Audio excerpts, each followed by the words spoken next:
Oi pessoal, eu sou o Carlos Xavier e estou com você agora para estudar educação corporativa. A educação corporativa que é a capacitação de pessoas dentro da organização com foco na trajetória inteira, na carreira inteira, num conjunto de fatores que essa pessoa vai poder executar ao longo do tempo na organização. Normalmente é um tema associado às universidades corporativas. Então é importante que você saiba também que a universidade corporativa é aquela instituição que funciona dentro da organização com foco em capacitar as pessoas para exercer suas carreiras na organização, no setor, na trajetória pretendida, na trajetória para aquele cargo específico, tá bom? Não vamos perder muito tempo não, vamos para o quadro que a gente já começa a ver os detalhes sobre esse conteúdo. Vamos lá. Educação corporativa é uma prática de estruturação do sistema de capacitação de pessoas para que os desafios estratégicos possam ser enfrentados. Ou seja, o foco é a visão estratégica da organização como um todo. E o sistema de capacitação das pessoas para que essa estratégia possa ser alcançada. Trata-se de um conceito ligado às universidades corporativas, criadas pelas organizações para preparar os indivíduos para uma trajetória completa de carreira. Aí você pode me perguntar, Carlos, essas universidades corporativas existem em organizações públicas e privadas? Só em públicas? Só em privadas? Existe mesmo ou não existe? Como é isso? Existe mesmo, tanto em organizações públicas quanto em organizações privadas. O Banco Central, por exemplo, tem a Unibacen, Universidade Corporativa do Banco Central. Diferentes organizações, Congresso Nacional, através da Câmara dos Deputados do Senado Federal, têm suas universidades corporativas. Diferentes organizações privadas também têm suas universidades corporativas. A Ambev, por exemplo, a Coca-Cola tem sua universidade corporativa. Cada uma delas buscando gerar a capacitação que os seus próprios funcionários precisam ter. No fundo, a universidade corporativa serve como um centro geral de capacitação das pessoas da organização para o curto, médio e longo prazo, sendo entendida de forma estratégica para fazer com que a organização de fato desenvolva as competências necessárias para que a sua estratégia, seus objetivos, sua visão de futuro possam ser concretizados. Tá bom? Voltando para o quadro.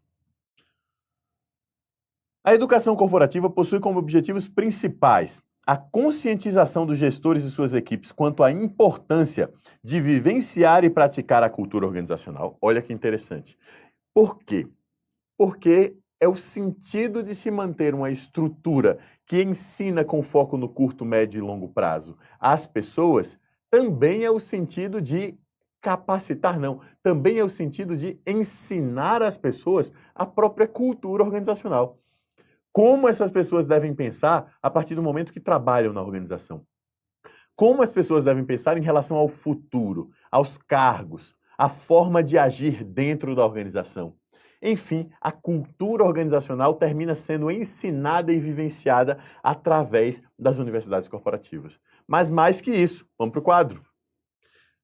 Ser um instrumento para alinhar a cultura organizacional e os colaboradores na prática e também ser um instrumento de promoção da integração cultural. Note que nessa visão de Eboli, a essência da universidade corporativa é a própria cultura organizacional, seu ensino e sua reprodução. Eboli aponta 7 princípios e práticas para o sucesso da educação corporativa, incluindo fatores como competitividade, que significa a obtenção do comprometimento e envolvimento da cúpula da organização com a educação, alinhar estratégias, diretrizes e práticas de gestão de pessoas ao negócio, implantar um modelo de gestão por competências e conceber ações e programas educacionais que tenham sentido, relação com a própria estratégia da organização. No segundo ponto de Eboli, ela fala em perpetuidade. A educação corporativa, nesse ponto, deve ser tida como um canal para disseminar a cultura organizacional, responsabilizar gestores e líderes pelo processo de aprendizagem. No que diz respeito ao terceiro ponto, a conectividade, a educação corporativa busca adotar e implantar uma inclusão educacional das pessoas, contemplando o público interno e externo da organização, implantando um modelo de gestão de conhecimento que faça com que o compartilhamento de conhecimento seja comum, Integrar o sistema de educação com o modelo de gestão de conhecimento que foi criado. Criar mecanismos de gestão que favoreçam a construção do conhecimento, ou seja, conectar o conhecimento dentro da organização. Fala ainda no quarto ponto da disponibilidade, ou seja, a utilização de tecnologia aplicada à educação para fazer com que o conhecimento esteja disponível. Projetos virtuais de educação, aprendizagem mediada pela tecnologia, aumenta a disponibilidade. Implantar formas múltiplas de aprendizagem que favoreçam a aprendizagem em qualquer hora e em qualquer lugar. Em outras palavras, que aumentem a disponibilidade da capacidade educacional da corporação. Quanto à cidadania, o quinto ponto de Eboli, trata-se de obtenção de sinergias entre programas educacionais e projetos sociais. Comprometer-se com a cidadania empresarial, estimulando a formação de atores sociais e a construção social do conhecimento. No que diz respeito ao sexto ponto, a parceria, devem ser parcerias internas e externas que envolvem responsabilizar líderes e gestores pelo processo de aprendizagem das suas equipes, estimulando a participação nos programas educacionais e criando um ambiente de trabalho propício à aprendizagem, e na parceria externa, especificamente, o estabelecimento de parcerias estratégicas com instituições de ensino superior.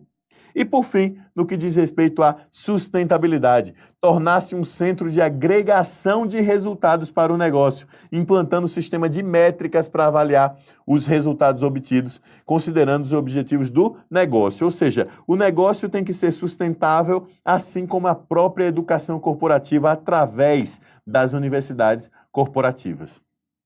Sabendo disso, é fundamental que você entenda as diferenças entre uma perspectiva tradicional de treinamento das pessoas na organização e uma perspectiva contemporânea de educação corporativa. E esse quadro faz um resumo baseado em um autor específico que é Meister.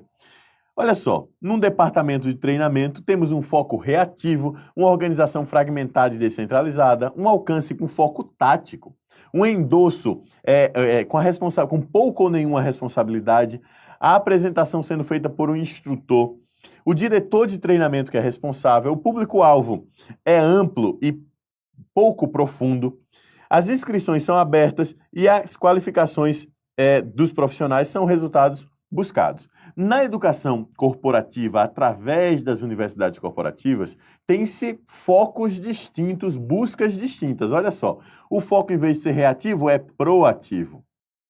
A organização não é fragmentada, ao contrário, é coesa e centralizada. O alcance tem estratégia como grande norte e não a tática. O endosso e a responsabilidade são da administração e dos funcionários. A apresentação envolve experiência com várias tecnologias e não apenas o instrutor.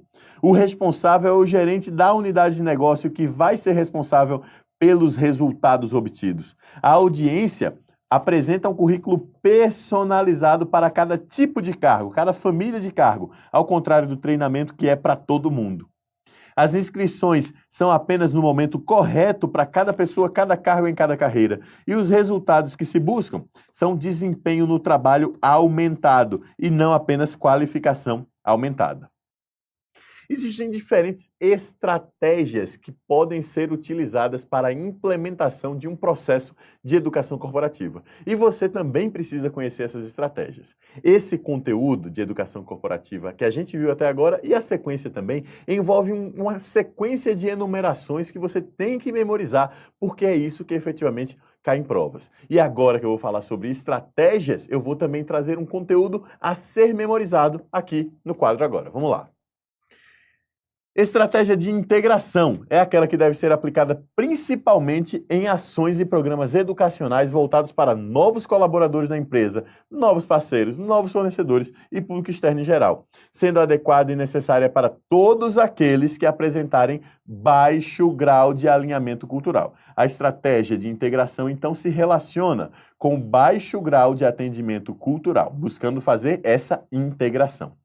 A estratégia de reprodução, por sua vez, é fundamental em ações e programas educacionais dirigidos para líderes e gestores empresariais e formadores de opinião em geral, sejam membros internos ou externos, devendo enfatizar os traços culturais vigentes, alavancadores do sucesso empresarial. Em outras palavras, a estratégia de reprodução busca reproduzir a cultura organizacional existente para a obtenção do sucesso.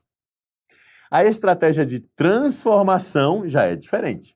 Inicialmente deve ser utilizada em ações e programas educacionais para a alta direção e liderança, porque é a partir dali que se transforma a cultura, estimulando-as a identificar as discrepâncias de percepção entre a cultura atual e a praticada, declarada e a praticada realmente na empresa. Por exemplo, novos traços a serem incorporados, atuais traços que deveriam ser abandonados, barreiras que impedem a prática qualificada da cultura empresarial desejada e etc. Para que assim seja possível formular um projeto de mudança e transformação rumo a uma nova cultura empresarial, que por sua vez fundamentará o processo de reeducação.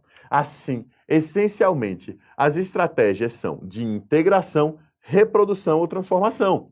Você usa a educação corporativa seja para integrar as pessoas, elas entre si, elas com a cultura, elas com os seus cargos. Essa é a estratégia de integração.